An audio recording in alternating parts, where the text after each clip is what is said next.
এজন গুৰু আছিল।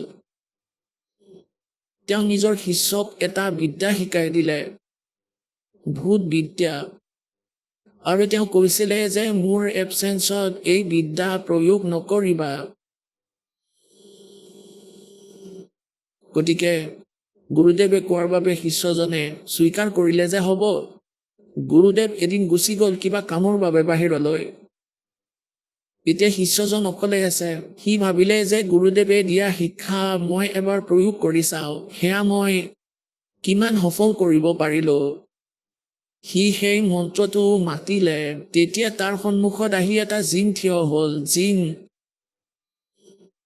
তেতিয়া সি ক'লে যে কোৱা ভাই, কোৱা। মহাৰাজদেৱ কি আজ্ঞা? মই হলো জিন। প্ৰথমে মোৰ গুণখিনি শুনি লোৱা তুমি। যদি তুমি মোক কিবা এটা কাম দিয়া, মই সেইটোৱেই কৰি থাকিম।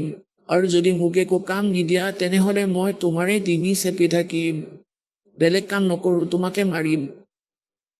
এতিয়া শিষ্যজনে ভয় খালে। সি বহুত চিন্তাত পৰিল। এটা দুটা কাম দিলে যে যোৱা আটা লৈ আহা। সি 2 মিনিটতে সেই আটা আনি থৈ দিলে সন্মুখত। আকৌ ক'লে জুই জ্বলোৱা। জুই জ্বলাই দিলে। পানী ভৰাই আনা। পানী ভৰাই আনিলে 2 ছেকেণ্ডতে। কোৱা। সি ভাবিলে ই বহুত কামত আহিব। ক'লে কাপোৰ ধুই আনা। সি ধুই আনিলে 2 মিনিটত। এতিয়া সি চিন্তাত পৰিল যে কি কৰিব দিওঁ আৰু। ইমানতে সেই গুৰুদেৱ আহিল। দৌৰি গৈ গুৰুদেৱৰ চৰণত পৰিলে আৰু ক'লে যে গুৰুদেৱ মোক ৰক্ষা কৰক।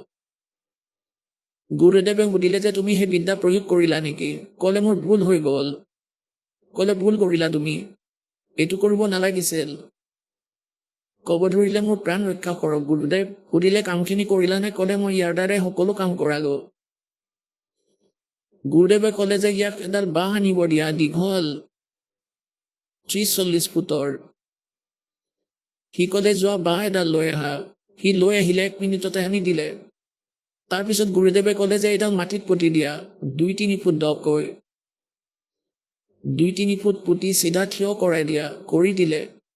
তাৰপিছত ক'লে যে তুমি ইয়াক উঠা নমা কৰি থাকিবলৈ দিয়া। উঠা নমা কৰি থাকিবলৈ দিয়া। প্ৰয়োজন হ'লে মাতি দিম বুলি কোৱা। এইটো কামত লগোৱা।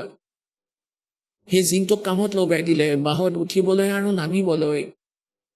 গতিকে আমাৰ এই মনটোকো পৰমাত্মা নামৰ এই বাহনডালত যদি লগাই থোৱা, ই শান্ত হৈ থাকিব। নহ'লে ই আপোনাক কৰবা নহয় কৰবালৈ লৈ যাব, মৰ্যাদাহীন কৰাব। সাংসাৰিক কামবোৰত আকৌ আপোনাক লগাই ভক্তিহীন কৰি দিব। গতিকে পৰমাত্মাই এই বিষয়ে কৈছে যে ইয়াক ভক্তিত লগাই থোৱা। তেতিয়াহে ই আপোনাক সফলতাও দিয়াব। কাৰণ মনৰ স্পীড বহুত বেছি। যেতিয়ালৈ ই অযথা কামত লাগি থাকিব, তেতিয়া সি সেই কামো স্পীডতেই কৰিব।